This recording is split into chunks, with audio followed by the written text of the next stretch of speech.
अजमेर से इस वक्त की सबसे बड़ी और चौंकाने वाली खबर, जिस दरोगा ने खुद को ईमानदारी का प्रतीक बताया, जो खुद को सिस्टम का पीड़ित बताकर कैमरे के सामने आया, आज वही दरोगा सवालों के कटघरे में खड़ा है।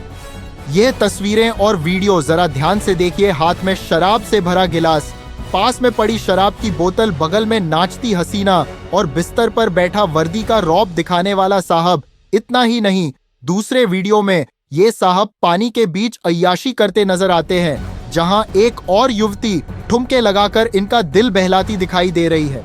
सवाल ये नहीं कि ये हसीनाएं कौन हैं, सवाल ये है कि ये साहब आखिर हैं कौन। अब हम आपको बताते हैं पूरी सच्चाई। ये कोई और नहीं बल्कि अजमेर जिले के केकड़ी पुलिस थाने में तैनात एएसआई राजेश मीणा है। वही एएसआई जिन्होंने कुछ दिन पहले खुद का वीडियो जारी कर पुलिस के वरिष्ठ अधिकारियों और विधायक शत्रुघ्न पर गंभीर आरोप लगाए थे। एएसआई राजेश मीणा ने दावा किया था कि अवैध खनन में वे दूध के धुले हुए हैं। एसएचओ पर पैसे लेने का आरोप लगाया, विधायक के दबाव में उन्हें बर्खास्त करने का आरोप भी लगाया, उनके साथ मारपीट की गई।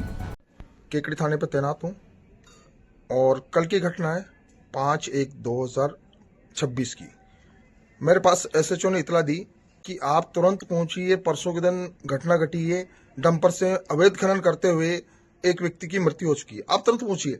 इसी दरमियान परमेश्वर नाम के आदमी का फोन आता है कि मैं देवपुरा से बोल रहा हूँ, आप तुरंत आइए, आपके लिए एसएचओ साहब ने बताया, आप नहीं आ रहे हो तो मैं कंट्रोल को फोन कर रहा हूँ। तो मैं तुरंत पहुंचता हूँ वाया गुलगांव सदारा ओमेरू। मैं घटनास्थल पर पहुंचता हूँ, घटनास्थल से बताता हूँ कि सर ऐसी ऐसी घटना है, यहाँ पर 4 ट्रैक्टर और 2 जेसीबी खड़ी हुई है। तो एसओ साहब ने कहा कि आप बताइए उनको। मैंने सर यहाँ मरने मारने की कंडीशन हो रही है, कहीं भी जनहानि हो सकती है, आगजनी हो सकती है। इसके बाद एसएचओ मौके पे नहीं पहुंचा 3 घंटे तक। फिर आया तो आते ही मुझे कहा कि तू इनको छोड़ दे। मैंने कहा श्रीमान मैं नहीं छोड़ सकता, मेरा वीडियो वायरल हो चुका है और मैं अवैध खनन नहीं करवाता हूँ, आप लेते होंगे पैसे, मैं नहीं लेता हूँ। ठीक है श्रीमान जी। फिर उसके बाद मैं जेसीबी ट्रैक्टरों को सारों को लेके आ जाता हूँ, थाने पे खड़ा कराता हूँ। एमएलए ने मेरे पे, शत्रुघ्न गौतम ने मेरे पे प्रेशर बनाया कि तेरी नौकरी से बर्खास्त करा दूंगा। मैंने श्रीमान मेरी नौकरी दान की दी हुई नहीं है, मैंने मेरे दम पे मेरी नौकरी हासिल करी है, आप मुझे प्रेशराइज नहीं करें। मेरे पे 20 फोन किए गए एमएलए द्वारा, उनके कई आदमियों द्वारा मुझे फोन किए गए। रात को मैं जब डीओ ड्यूटी पे होते हुए मैं थाने से मात्र 1 किलोमीटर की दूरी पे मेरे परिजन से मिलने जा रहा था, इसी दरमियान मुझे उसके आदमी ने रुकाया और मेरे साथ 15-20 आदमियों ने अकस्मात इतना गजब का हमला किया कि मेरे सिर पे 4 टांके लगे, अंगुलियां टूटी हुई है। ये पुलिस की जलालत है साहब, और मुझे सस्पेंड कर दिया गया है। ये मैंने गलत काम किया क्या, बताइए आप मुझे, ये गलत काम किया क्या मुझे? इस वीडियो में एएसआई खुद को पीड़ित बताते नजर आते हैं, लेकिन कहानी यहीं खत्म नहीं होती। अब देखिए ये दूसरा वीडियो, अस्पताल के बाहर का वीडियो। ये वीडियो है केकड़ी का है, जहां एएसआई राजेश मीणा खुद गाड़ियों में तोड़फोड़ करते दिखते हैं, डंडा लेकर लोगों के पीछे दौड़ते हुए भी साफ नजर आते हैं। इसके बावजूद एएसआई साहब खुद को पीड़ित बता रहे हैं। अब सुनिए उस व्यक्ति की आवाज जो खुद को पीड़ित बता रहा है। मैं ओम प्रकाश गुर्जर, गांव सापुंदा। मैं केकड़ी दिखाने के लिए आया था। मेरे पेट में दर्द था और छाती में भी हल्का हल्का दर्द था। फिर मैं काका जी के लड़के को लेके हॉस्टल जा रहा था। फिर वहाँ मैंने बाहर चाय वाय पीने के लिए रुके थे, तभी हमारे अचानक एक गाड़ी आई थी। उनमें से 3 आदमी थे, जिनमें एक वर्दी में थे और 2 सिंपल ड्रेस में थे। फिर उन्होंने हमारे गाली गलौज की और हमारे को कूट मारा। फिर हम वहाँ से भाग गए। फिर वहाँ जो आदमी थे उनको भी कूटा मारा। फिर वहाँ हमारी गाड़ी के शीशे को फोड़ दिए कर दिए और हमारे यहाँ जान से मारने की धमकी दी और रिवॉल्वर भी फेंक दी थी। और वहीं मौके पर ही वो आ गई थी गाड़ी पुलिस की। फिर उन्होंने हमारे को हिटाकर यहाँ थाने में ले आए और फिर हमने उनके खिलाफ रिपोर्ट दर्ज करवाई। फिर उन्होंने, किसी ने बताया कि इनका नाम, पूछताछ करने के बाद पता चला कि इनका नाम राजेश मीणा है और फिर इनके खिलाफ हमने रिपोर्ट दर्ज करवाई। थाने में क्या हुआ?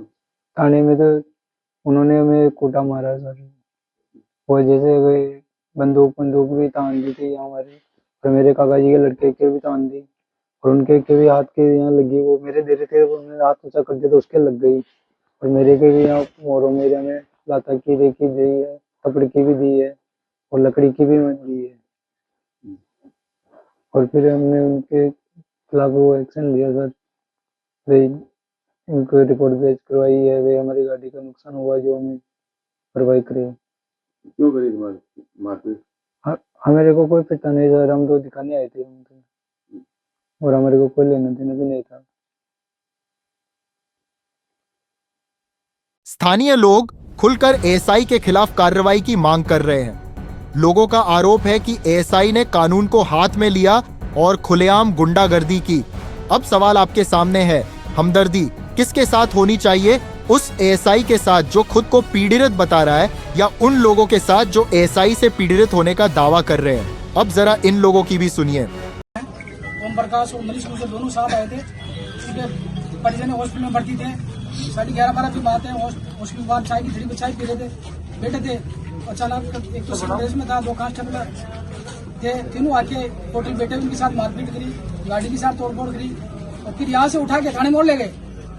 बेतमीजी की, इनका कोई लेना देना नहीं, किससे लेना देना नहीं। इसलिए समस्त समाज में आक्रोश है और उसको निलंबित किया जाए। हमने राज्यपाल जी के नाम और मुख्यमंत्री के नाम ज्ञापन दिया एकदम साहब को, गिरफ्तार किया जाए और उनको गिरफ्तार किया जाए। आपकी क्या क्या मांगे रही गिरफ्तारी को लेकर?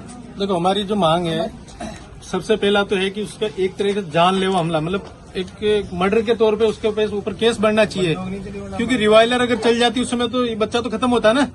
तो ये हमारी मांग है कि उसको पहले तो गिरफ्तार करें और तीनों पुलिस वालों पे कार्रवाई करें। एक पे भी अगर ये नहीं कि राजेश पे, तीनों पे कार्रवाई होनी चाहिए। अगर ये तो ठीक है, वो रिवाइलर चली नहीं, अगर चल जाती तो ये तो खत्म था मामला। तीनों पर किन किन पे कार्रवाई? जो 2 और हैं उनकी जैसे पहचान हो जाएगी, उनकी भी सिविल ड्रेस में थे और एक राजेश मीणा, तीनों दारू पी रहे थे और तीनों ने जो हरकत की है वो गलत हरकत की है। अगर इस पर कार्रवाई नहीं होती है तो हम, जब तक कार्रवाई नहीं होगी, हम चुप नहीं बैठने वाले हैं। चाहे हम जयपुर जाना पड़े तो वहां जाके भी हम धरना प्रदर्शन करेंगे। फिलहाल मामला अजमेर के केकड़ी का है, लेकिन असर पूरे राजस्थान में है। स्थानीय लोग एएसआई राजेश मीणा की गिरफ्तारी की मांग कर रहे हैं। अब देखना यह होगा कि पुलिस विभाग क्या कार्रवाई करता है, क्या आरोपों की निष्पक्ष जांच होगी और क्या वर्दी की गरिमा पर उठे सवालों का जवाब मिलेगा। अब आगे क्या होगा, इस पूरे मामले पर नजर बनाए रखिए। हम हर अपडेट आपके सामने लाते रहेंगे।